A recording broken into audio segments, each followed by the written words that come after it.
I came here for GP training because I wanted somewhere where I'd get a really good breadth of training in a smaller hospital. So came from a big city, really big hospital where kind of GP training may be not such a big focus. So came partly for the training and then I guess partly for the way of life. We'd lived in Australia and got really into kind of being a bit more outdoors. So rather than kind of city life and urban living, we'd got more used to being outdoors, getting to the coast, and we wanted a bit more of that. So moved from the Midlands down here so that we could be outdoors a little bit more.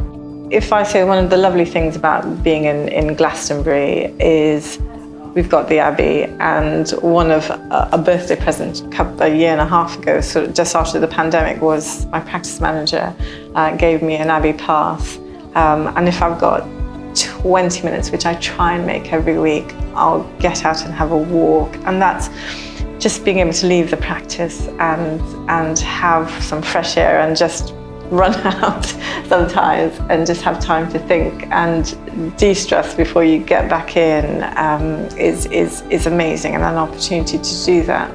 It's really hard, I think, because I can understand why the general public might think that, you know, healthcare professionals aren't providing a really comprehensive level of care, and I think there are lots of bad press out there.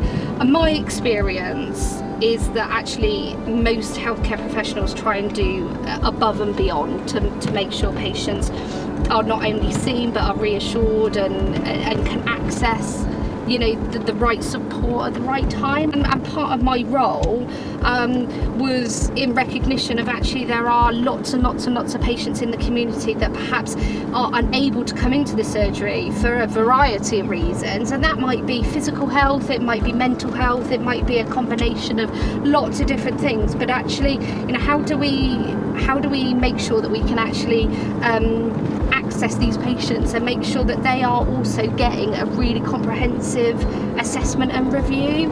And it is ultimately trying to, you know, increase patient outcomes and satisfaction, and also reduce harm as well.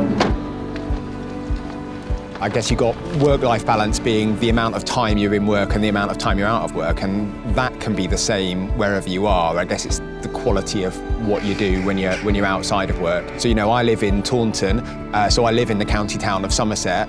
I, you know, hop on my bike, turn right out of my house, cycle for 10 minutes, and I'm in proper countryside with, you know, no one. I guess it kind of depends what you want. But for me, you know, nature is really important, open spaces are really important, and being able to get that really quickly is what makes my work-life balance good.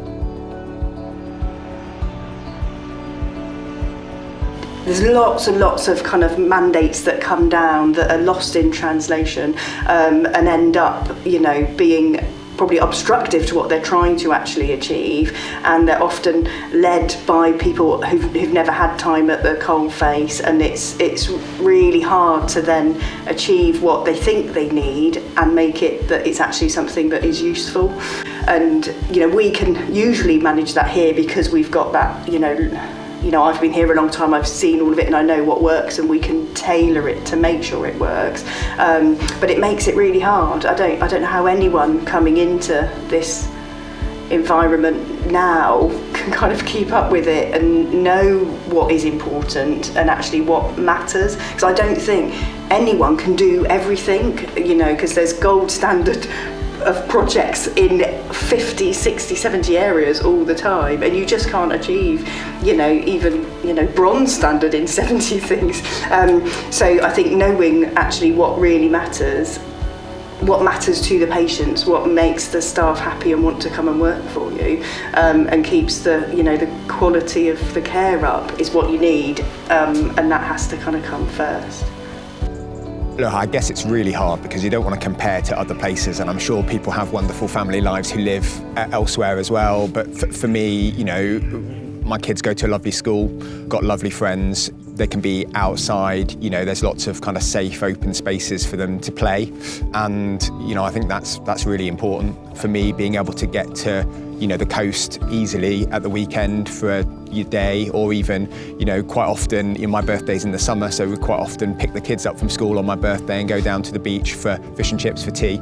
And, you know, being able to do that, you know, is being able to do that really easily, but at the same time not living in a really touristy place. So I know that there's places where that's much more accessible. If you live, you know, in Cornwall or down in the south of Devon, you've got that on your doorstep and you can walk there, which is great. But then it also becomes super busy in the summer.